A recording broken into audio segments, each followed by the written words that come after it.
আওয়ামী লীগের এজেন্ডা বাস্তবায়নের জন্য নামছেন তারা প্লিজ হুঁশিয়ার হয়ে যান।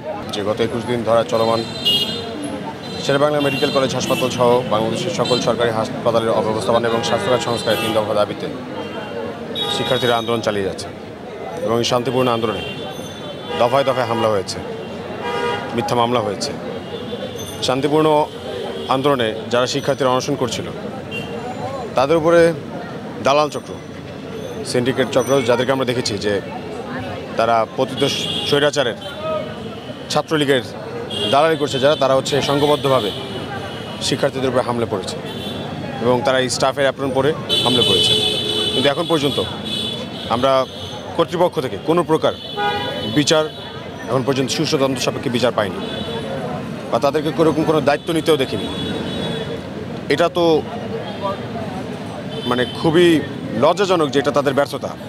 এমন একটা ঘটনা ঘটে গেছে, শান্তিপূর্ণ আন্দোলনে কীভাবে স্যাবোটাইজ করে এই ঘটনাটা ঘটাইল। এই ঘটনা তো যাতে কারোর সাথে না ঘটে এবং শিক্ষার্থী যারা এখানে মার খেয়েছে তাদের মায়েরা, তাদের বোনেরা, তারা সহ তাদের মানে শ্লীলতাহানি করেছে, এটা কোনোভাবে মেনে নেওয়া যাচ্ছে না। তাই আমরা এখানে যারা সাধারণ শিক্ষার্থীরা আছি, বিভিন্ন শ্রেণীর পেশার মানুষ আছে, আমরা সবাই মিলে বিক্ষোভ এবং প্রতিবাদ মিছিল করছি। আমরা স্পষ্ট বার্তা এটুকুই দিতে চাই যে বা যারা আওয়ামী লীগের এজেন্ডা বাস্তবায়নের জন্য নামছেন তারা প্লিজ হুঁশিয়ার হয়ে যান।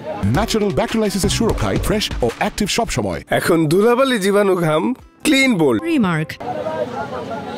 আমরা শুধু এটুকুই বলছি, কন্টেন্ট ক্রিয়েটররা এই আন্দোলনে প্রচার কাজে অনেক সহযোগিতা করেছে, এটা আমরা অস্বীকার করতে পারবো না কোনোভাবে।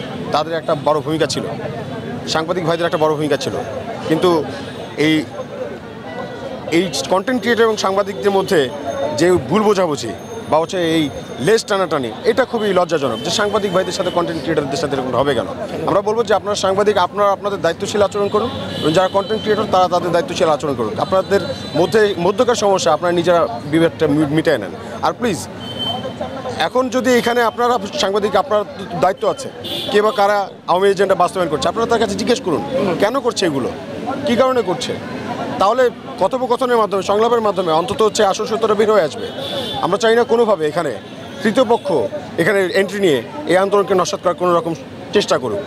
তো আপনারা যারা দেখেছেন মানে মেডিকেলে যারা হামলা করেছে, আপনাদের কাছে তো স্পষ্ট ভিডিও ফুটেজ আছে, সাংবাদিক ভাইদের কাছে স্পষ্ট ভিডিও ফুটেজ আছে এবং সেই ভিডিও ফুটেজ দেখে আমরা প্রত্যেককে শনাক্ত করেছি ওখানে ছাত্রলীগের লোক ছিল, যুবলীগের লোক ছিল, কিন্তু এখন পর্যন্ত তো আমরা সেই বিচারটাই পাইনি যে কেন এটা হইলো, এটা কার নির্দেশ হইলো।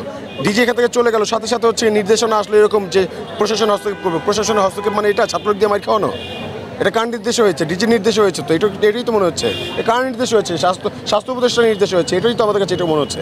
এখন পর্যন্ত যেহেতু কোনো বিচার আমরা দেখতে পেলাম না।